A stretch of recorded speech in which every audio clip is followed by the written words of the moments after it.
मित्रों नमस्कार। ज्ञान मास्टर माइंड में आपका स्वागत है। मित्रों, हम जो शक्तिपीठ हैं उनके बारे में चर्चा कर रहे हैं। हमने कामाख्या पीठ के बारे में चर्चा की, हमने तारापीठ के बारे में चर्चा की और आज हम चर्चा कर रहे हैं त्रिपुर सुंदरी के बारे में। आपने त्रिपुर सुंदरी के बारे में ज़रूर सुना होगा। इस पीठ में बड़े बड़े राजनेता और हमारे साधु संत जरूर जाते हैं। इस पीठ की क्या महत्ता है, क्यों मना जाता है और ये पीठ इतनी दूर क्यों है, ये सुदूर पूर्वोत्तर में है।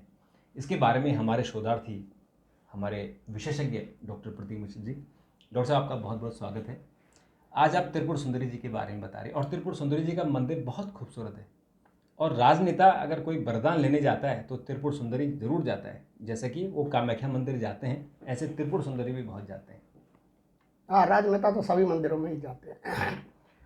देखिए, त्रिपुर सुंदरी का जो शक्तिपीठ है वो त्रिपुरा में है और चूँकि भगवान शिव जब सती का शव लेकर ब्रह्मांड में विचरण कर रहे थे तो जहाँ जहाँ जो अंग गिरा उसी वहीं से शक्तिपीठ ही बन गई। यहाँ पर माता के दाहिने पैर की उंगली गिरी थी इसी स्थान पर। 51 शक्तिपीठ में ये भी शक्तिपीठ है और ये शक्तिपीठ जो है ये भी 10 विद्या की शक्तिपीठ है। मैं बताऊंगा आपको 10 विद्याएं कौन कौन सी हैं जी। ये मंदिर त्रिपुरा राज्य के उदयपुर में स्थित है और यहाँ जो मूर्ति है उसके बारे में ये कहा जाता है कि ये स्वयं प्रकट हुई थी और उन्होंने राजा धन्य माणिक्य थे वहाँ के, उनको सपना दिया था कि अब यहाँ पर एक मंदिर का निर्माण करवाओ। माँ त्रिपुर सुंदरी 10 महाविद्याओं में से एक है और इनको षोडशी महाविद्या कहा जाता है। क्योंकि षोडशी महाविद्या इसलिए कहा जाता है क्योंकि इनकी जो आराधना का मंत्र है वो 16 अक्षरों का है, षोडशी मंत्र है जी। तो इसलिए षोडशी से कहा जाता है। माता त्रिपुर सुंदरी की साधना करने से धन, ऐश्वर्य, सौंदर्य, आत्मज्ञान और मोक्ष की प्राप्ति होती है। बड़े बड़े तांत्रिक, बड़े बड़े लोगों ने यहाँ पर तमाम अलौकिक सिद्धियाँ, अलौकिक शक्तियों को प्राप्त किया जी। माता त्रिपुर सुंदरी का वाहन जो है वो तोता होता है जी। तोता किसका प्रतीक होता है? कामदेव का और प्रेम का प्रतीक होता है। और माता यहाँ की मान्यता, यहाँ 16 वर्ष की एक कन्या के रूप में मानी जाती है। मंदिर के पास ही एक तालाब है, कुंड है और जैसा सारे जितने भी शक्तिपीठ हैं उन सब जगह कहीं न कहीं एक कुंड है और उसके जल को भी दिव्य जल माना जाता है। उससे भी तमाम तरीके की जो है बीमारियां दूर हो जाती हैं और वो चमत्कारी जल कुंड माना जाता है।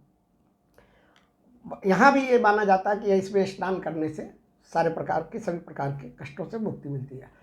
अब देखिए, सवाल ये उठता है कि ये 10 महाविद्या हैं कौन कौन सी हमारे शास्त्रों में? हाँ, जो आपने चर्चा की थी और मैंने कामाख्या देवी की जब बात की थी तब भी बताया था और आप पिछले उसमें जब बताया था तो तब भी बताया था। जब दक्ष प्रजापति ने यज्ञ का आयोजन किया और सती वहाँ जाने के लिए तैयार हो रही थी, महादेव ने उनको रोका था। उस समय जो है सती को बहुत क्रोध आ गया मायके जाने की वजह से कि मायके जाने से रोक रहे महादेव, तो उनको बहुत क्रोध आ गया और उस क्रोध आने में उस समय जो है उन्होंने एक रौद्र रूप धारण कर लिया और जब रौद्र रूप धारण किया तो उस समय जो उनके तमाम विभिन्न मुद्राएं प्रकट हुई वही 10 महाविद्याएं हैं। और ये 10 महाविद्याएं जो है तंत्र साधना की, तंत्र, यंत्र और मंत्र, इन 3 साधनाओं की ये देवी मानी जाती है। तांत्रिक इन्हीं 10 महाविद्या की उपासना करते, पूजा करते हैं। अब ये 10 महाविद्या कौन कौन सी हैं? माँ काली समय और प्रलय की देवी है जी। तारा देवी, कल हम लोगों ने तारापीठ का पिछले बार किया था, ज्ञान और उद्धार की देवी है।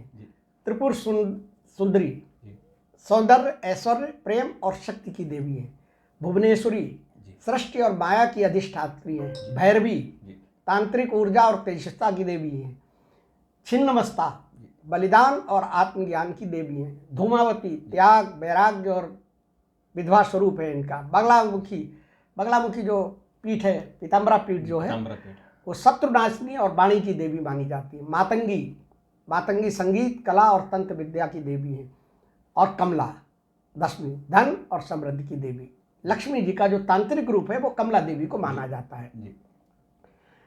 त्रिपुर सुंदरी माता को शोभ नायिका और महाशक्ति भी कहा जाता है और वो श्री विद्या तंत्र की जो है अधिष्ठात्री देवी हैं। और ये श्री विद्या तंत्र जो है, इसके बारे में मैं बताऊंगा आपको। ये वो तंत्र है जिसकी साधना, जिसके द्वारा साधना की उच्चतम ऊंचाइयों पर पहुंचने वाले लोगों में हमारे सबसे पहले आदि शंकराचार्य थे, गुरु गोरखनाथ थे, मसेंद्र नाथ थे, तमाम बड़े बड़े जो सिद्ध साधक थे, उन लोगों ने श्री विद्या तंत्र से ही इसकी ये श्री विद्या तंत्र जो है उसकी ये देवी मानी जाती है। अधिष्ठात्री देवी यही है माता त्रिपुर सुंदरी। श्री विद्या तंत्र जो है वो सनातन धर्म का अत्यंत रहस्यमयी और शक्तिशाली तांत्रिक मार्ग है।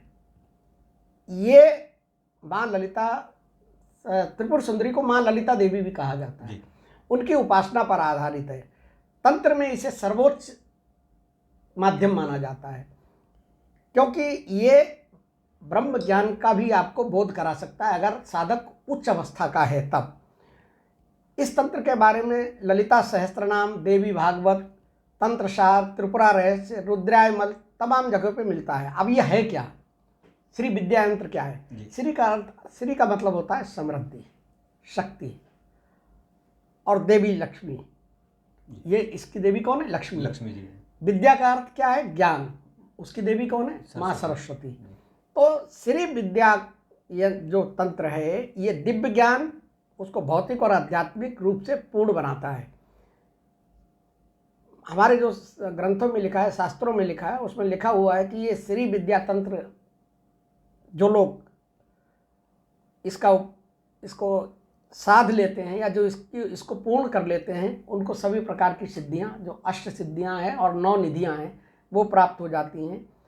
कुंडलिनी जागरण में जो है ये सारे चक्रों को संतुलित कर देता है, क्योंकि ये चक्र साधना पर आधारित है, जो श्री विद्या तंत्र का ही एक हिस्सा है। और वो चक्र साधना भी मैं बताऊंगा आपको।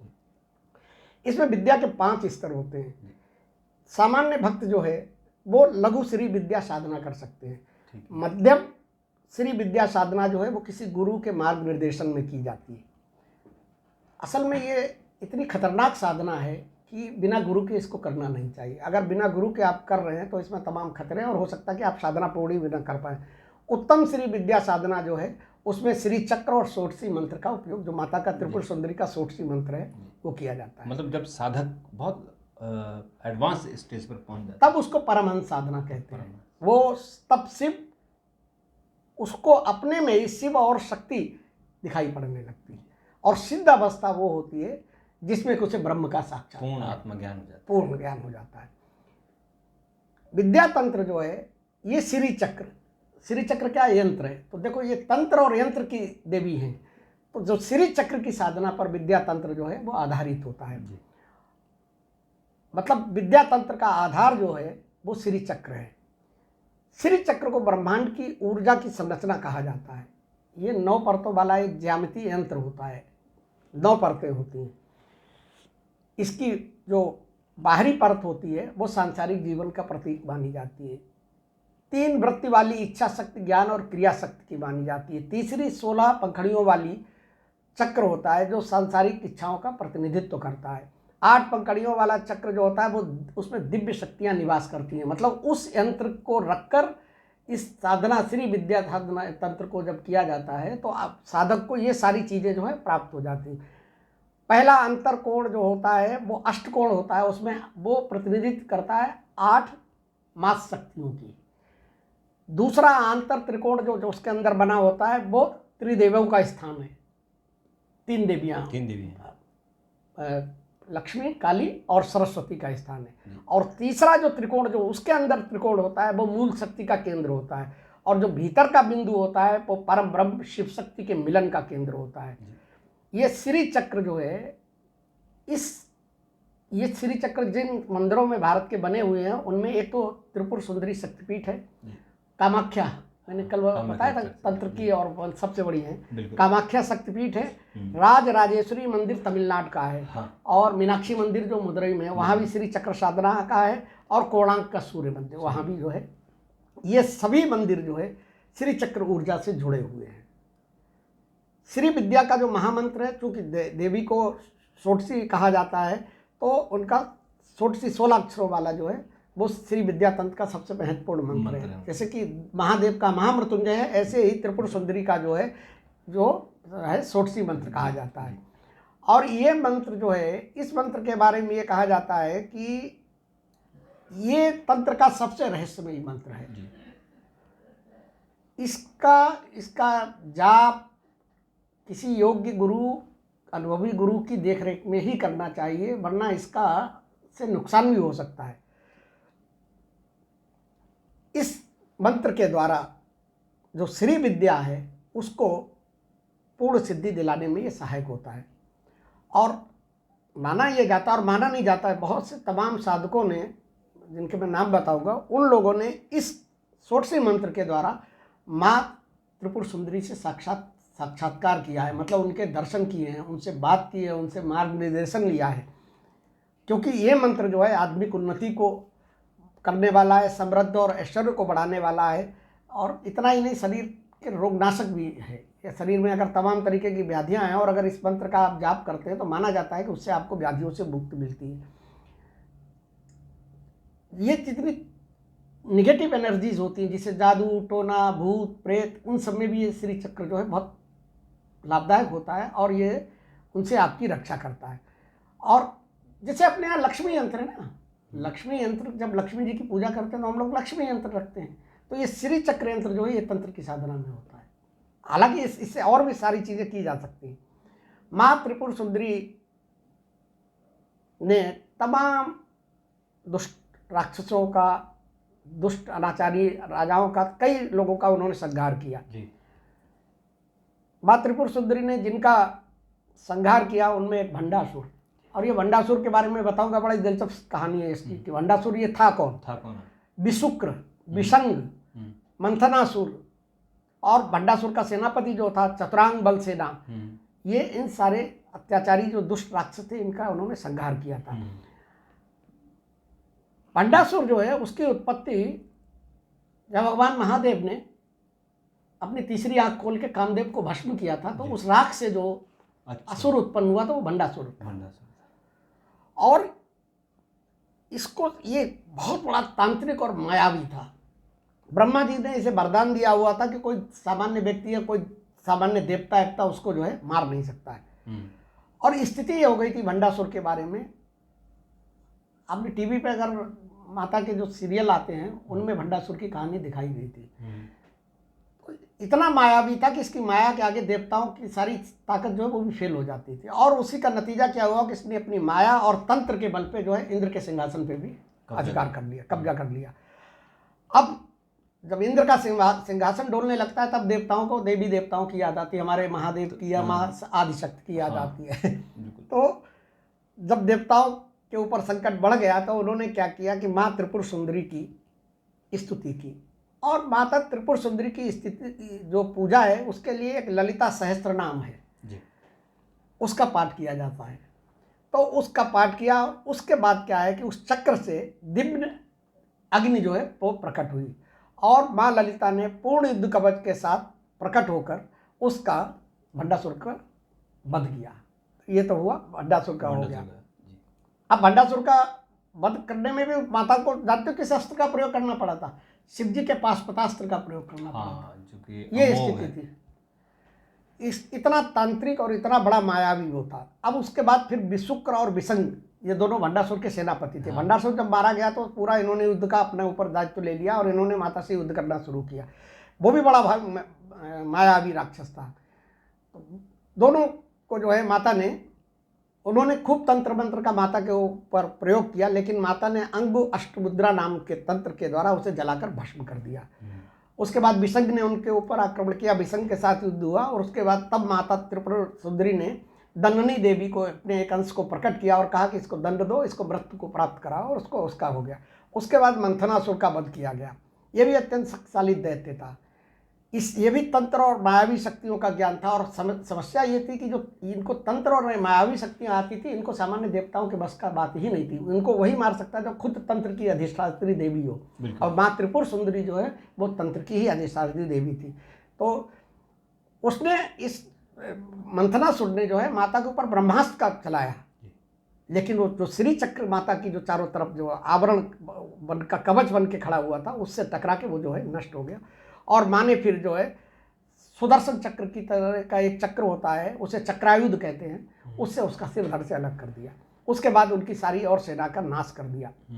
अब देखिए ये विद्या तंत्र जो है, इसमें सबसे पहले आदि शंकराचार्य जो है, इन्होंने कि इसके बारे में बहुत अध्ययन किया और बहुत उन्होंने साधना भी की। उन्होंने इस विद्या साधना का प्रचार भी किया। त्रिपुर सुंदरी को उन्होंने सर्वोच्च सत्ता माना कि सर्वोच्च सत्ता अगर कोई है तो ब्रह्मांड में त्रिपुर सुंदरी ही मूल शक्ति के रूप में है। आदि शंकराचार्य ने श्री विद्या तंत्र को, जो कि लुप्त हो गया था, उसको जो है पुनर्जीवित किया और उसे अद्वैत वेदांत से जोड़ा, जो उनका मतलब अपना वेदांत था। उनके साथ भी एक घटना हुई कि वो केवल ब्रह्म की बात कर रहे थे और उनका कहना था कि कोई दूसरा है ही नहीं, संसार एक भ्रम है। लेकिन उसके बाद माता ने उन्हें बताया कि शिव और शक्ति, ब्रह्म और शक्ति एक ही हैं, दोनों अलग अलग नहीं है। उसके बाद उन्होंने अपना अद्वैत का सिद्धांत किया। अद्वैत का मतलब जो नहीं, द्वैत मतलब दो, मतलब एक के अलावा दूसरा कोई नहीं। आदि शंकराचार्य का यही सिद्धांत था कि एक के अलावा कोई दूसरा, केवल एक ही परम तत्व है, बस एक ब्रह्म ही है। और जो बाकी सब कुछ दिखाई पड़ रहा है ये सब माया है, भ्रम है। और इस भ्रम से के द्वारा में तभी हम मोक्ष प्राप्त कर सकते हैं जब हम आत्मज्ञान करें, और आत्मज्ञान करके हम इस चीज़ को जानने की कोशिश करें कि केवल ब्रह्म है, एक है और वो हमारे अंदर ही है, उसको देख ले। शंकराचार्य ने जो है इस माता की श्री विद्या तंत्र के द्वारा पूजा की, साधना की, और उन्होंने एक सौंदर्य लहरी नामक काव्य की रचना की। उसको उन्होंने दो भागों में बांटा, आनंद लहरी और सौंदर्य लहरी, दोनों में। तो पहले आनंद लहरी में उन्होंने तंत्र और श्री विद्या की व्याख्या की कि इसका रहस्य क्या है, इसकी कैसे वो करना चाहिए। और जो सौंदर्य लहरी है, सौंदर्य लहरी में आदि शंकराचार्य ने माता त्रिपुर सुंदरी के रूप और उनकी महिमा का वर्णन किया कि माता क्या थी और कैसे थी। उन्होंने श्री चक्र की साधना को प्रतिष्ठित किया और इसके रहस्यों के बारे में लोगों को बताया।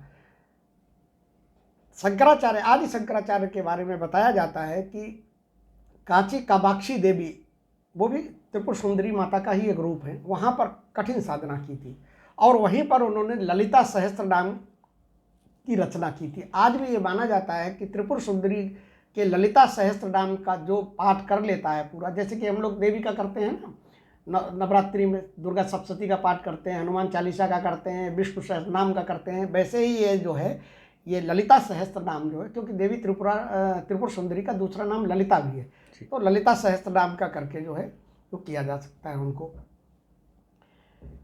अब यहाँ पर देखिए इस पीठ की कितनी महिमा है कि गुरु गोरखनाथ, जो नाथ संप्रदाय के योगी थे और जो तमाम दिव्य और अलौकिक शक्तियों के मालिक थे, स्वामी थे, उन्होंने भी श्री विद्या तंत्र के रहस्य पर काम किया और उस पर उन्होंने उसके द्वारा उन्होंने साधना की और साधना करके उन्होंने तमाम जो है दिव्य शक्तियों को प्राप्त किया।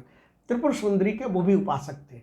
उन्हीं के शिष्य थे मत्स्येंद्र नाथ जी, नाथ संप्रदाय के ही मत्स्येंद्र नाथ जी ने भी जो है आदि गुरु माने जाते हैं नाथ संप्रदाय के। ये गुरु गोरखनाथ जी के गुरु थे। हाँ, ये गुरु थे, मत्स्येंद्र नाथ गुरु थे, आदि गुरु थे। तो इन्होंने मत्स्येंद्र नाथ जी ने जो है, ये तो इनकी तो शक्तियों के बारे में इनका तो अलग, आप देखिए इन्होंने तो काली जी को निगल लिया था। ये भी कहते हैं कि किसी भी शरीर में चली जाती थी। हाँ, तो ये तो मतलब इनकी तो, इन्होंने भी जो है कौल तंत्र और त्रिपुर सुंदरी की न केवल साधना की, उपासना की, बल्कि उनका प्रचार प्रसार भी खूब किया। इसके अलावा एक और परम योगी रामकृष्ण परमहंस, उन्होंने माँ काली की, चूंकि वो उपासक थे और माँ काली भी 10 विद्या का एक रूप है, उन्होंने भी श्री विद्या की साधना की और इस शक्तिपीठ में भी उन्होंने कुछ समय तक जो है यहाँ पर साधना की, पूजा की, उपासना की, तप किया। गोपीनाथ कविराज बहुत बड़े तांत्रिक माने जाते हैं, जिनके पुत्र अरुण शर्मा हुआ करते थे, जिन्होंने तमाम किताबें लिखी हैं तंत्र और मंत्र पर। तो गोपीनाथ कविराज जी, उन्होंने भी जो है यहाँ पर की एक बहुत बड़े तांत्रिक थे, भास्कर राय माखिन, उन्होंने भी जो है त्रिपुर सुंदरी की साधना की, पूजा की, तप किया और वहाँ पर जो है देखिए, अब ये जो श्री चक्र है इसकी महिमा कितनी है इसके बारे में बताया गया है कि काची कामाक्षी का जो मंदिर है वहाँ पर एक व्यक्ति कुष्ठ रोग से ग्रसित था। उसे एक रात सपना आया और सपने में माता त्रिपुर सुंदरी आई और उन्होंने कहा कि जो श्री चक्र बना है, मैंने बताया ना इन 4-5 मंदिरों में श्री चक्र है, तो श्री चक्र के सामने आप जो है 41 दिन तक सौंदर्य लहरी का पाठ करो। सौंदर्य लहरी आज शंकराचार्य की रचना थी, उसका पाठ करिए। उसने सपना देखा, उसके बाद जो है उसने उसका पाठ करना शुरू किया और नतीजा क्या हुआ कि वो पूरी तरीके से सही हो गया। एक तांत्रिक ने त्रिपुर सुंदरी के एक भक्त को परेशान करना शुरू कर दिया। उस भक्त ने क्या किया कि जो सोटसी मंत्र है, सोटसी मंत्र बहुत ताकतवर मंत्र है, उसका जप किया और उसका जप करने की बाद उसके अंदर इतना तेज आ गया, इतना ऑरा आ गई, इतनी ताकत आ गई कि वो तांत्रिक जो है उसकी सारी तंत्र क्रियाएं निष्फल हो गई और उसको वहां से भागना पड़ा। दक्षिण भारत के चोल राजा थे, उन्होंने माँ त्रिपुर सुंदरी के श्री चक्र की उपासना की और उनसे युद्ध में विजय का वरदान मांगा। माँ ने उन्हें स्वप्न दिया और एक गुप्त मंत्र दिया और कहा कि इस मंत्र को युद्ध से पहले, युद्ध भूमि में जाने से पहले इसका जाप करना। और राजा ने ऐसा ही किया। जिस लड़ाई को जीतने को लेकर उनके मन में संशय था, जो उन्हें असंभव सी लग रही थी, उसको उन्होंने बड़ी आसानी से जीत लिया। ये श्री चक्र को के जल से जो है, मतलब श्री चक्र पे जल चढ़ाया और उससे जल को जो चढ़े हुए जल से कई रोगियों को लोग ठीक करने का दावा किया जाता है, ऐसा शास्त्रों में लिखा हुआ है। राजा भोज पर भी माँ त्रिपुर सुंदरी की बड़ी भारी कृपा थी। राजा भोज एक बार जो है गंभीर बीमारी से ग्रसित हो गए, तो उन्होंने अपने तमाम वैद्यों को दिखाया, सारे लोगों को दिखाया, लेकिन वो जो है चिकित्सकों को दिखाया, उन पर बीमारी उनकी ठीक नहीं हो रही थी। तो उन्हें उनके किसी पुरोहित ने उन्हें सलाह दी कि आप जो है ललिता सहस्त्र नाम का पाठ कीजिए और श्री चक्र की उपासना कीजिए। राजा ने ऐसा ही किया और कुछ ही दिनों के अंदर वो न केवल पूरी तरीके से ठीक हो गए, बल्कि उनके ऐश्वर्य, धन धान्य और सारी चीज़ों में बड़ी वृद्धि हुई। माना यह जाता है कि श्री विद्या के जो साधक हैं उनके बारे में ये माना जाता है कि उन्होंने जब सोटसी मंत्र का जाप किया और ध्यान किया तो माँ के न केवल दर्शन पाए, बल्कि उन्होंने माँ से कई वरदान भी लिए और कई दिव्य और अलौकिक शक्तियाँ जो है वो भी उन्होंने प्राप्त की जी। तो त्रिपुर सुंदरी माता जो है 10 विद्या की जो माता हैं उनमें बहुत प्रमुख हैं और बहुत शक्तिशाली मानी जाती हैं तंत्र और यंत्र के लिए। और बिल्कुल जैसे आपने चर्चा भी की थी कि पिछली बार भी कि माँ कामाख्या देवी और तारा देवी और त्रिपुर सुंदरी जी, ये तीनों तांत्रिक की देवी हैं। नहीं, 10 विद्या, 10 विद्या जैसे काली, भैरवी, छिन्नमस्ता, पीताम्बरा, ये 10 है। 10 है। तो अभी हमने तीनों की चर्चा की है। हाँ। और अगर आप इनको साध लेते हैं, यानी इनकी अगर आप साधना से सच्चे मन से इनकी प्रार्थना करते हैं तो आपकी मनोकामना पूरी होती है। यहाँ तक कि आप लोगों की सेवा कर सकते हैं, आप लोगों की जो हमारे संसार है उसकी भलाई के लिए काम कर सकते हैं, क्योंकि बहुत सारे लोग उसका दुरुपयोग करते हैं। तो दुरुपयोग करने के बजाय आप लोगों की मदद कर सकते हैं, जो किसी के कष्ट है उनको दूर कर सकते हैं। तो डॉक्टर साहब आपने और मैं बताऊं आपको, देखिए त्रिपुर सुंदरी में आप ये ऐसे स्थान है जैसे कि काशी का महाशमशान है ना, आपको वहाँ हमेशा जो है तांत्रिकों की, अवघड़ों की, अघोरियों की वहाँ साधना करते हुए आपको मिलेंगे। हाँ, और बड़े बड़े अघोरी वहाँ जाएंगे। हाँ, ठीक है ना। कामाख्या में आपको अघोरी मिलेंगे, क्योंकि कामाख्या में बाबा कीनाराम ने की थी, जो ओघर संप्रदाय के प्रवर्तक थे। ऐसे ही तारापीठ में हमने आपको बताया था, अभी भी वहाँ तांत्रिक जाते हैं, क्योंकि तंत्र का सबसे बड़ा जो गुरु माना जाता है बामा खेपा, वो वहाँ पूजा करता था। और ऐसे ही त्रिपुर सुंदरी में मैंने इतने नाम ये जो गिनाए हैं आपको, जो बताए हैं सारे के सारे, मतलब जहाँ आदि शंकराचार्य ने जाके वहाँ पर जो है, आदि शंकराचार्य जी हो गए, मत्स्येंद्र नाथ जी हो गए, गुरु गोरखनाथ जी हो गए, परमहंस जी हो गए, रामकृष्ण, ये तो इतने तो आज भी वहाँ पर आप अगर आज भी देखेंगे और जाएंगे तो वहाँ पर आप ये मान कर चलिए कि वहाँ पर तमाम बड़े बड़े साधक जो है साधना करते हुए आपको पाए जाएंगे।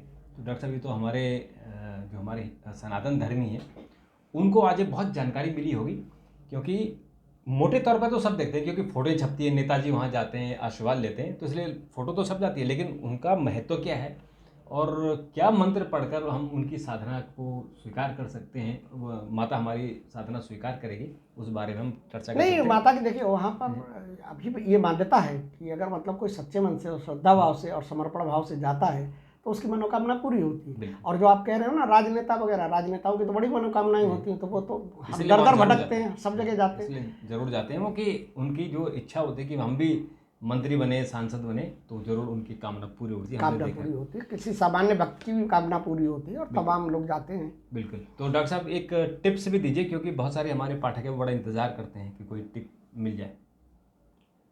देखिए टिप्स तो मैंने आपको बताई थी कि लौंग के बारे में बताया था कि लौंग को नमक में रखने वाला। ऐसे ही एक टिप्स है कि आजकल लोगों को नींद नहीं आती है, वो हाँ जो हरी इलायची होती है ना, ये बड़ी काम की चीज़ होती है। तो इस हरी इलायची को अगर आप जो है अपने सिरहाने तकिया के नीचे रखकर सोते हैं तो आपको थोड़ा सा आराम मिलेगी, ज़रूर मिलेगी। कई चीज़ों में ये फ़ायदेमंद होती है।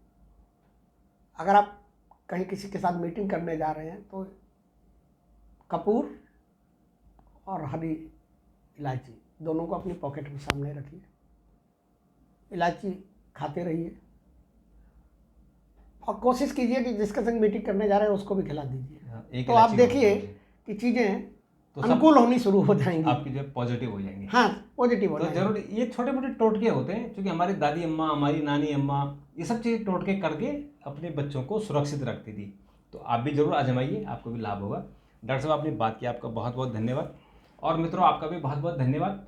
लेकिन आप सब्सक्राइब करने में अभी भी आप कंजूसी बरत रहे हैं। अगर आपने सब्सक्राइब नहीं किया तो तुरंत सब्सक्राइब कीजिए और अपने जो युवा पीढ़ी है उनको भी भेजिए। और चैनल जितना बड़ा होगा हम उतने ही ज़्यादा और गहनता से जो शोध करके आपके सामने नई नई जानकारी लाएंगे, और खासकर सनातन धर्म और हमारी भारतीय विरासत को लेकर। तो मित्रों जुड़े रहिए, पूरा वीडियो जरूर देखिएगा और कल एक और वीडियो के साथ आपके सामने उपस्थित होंगे। तब तक के लिए नमस्कार।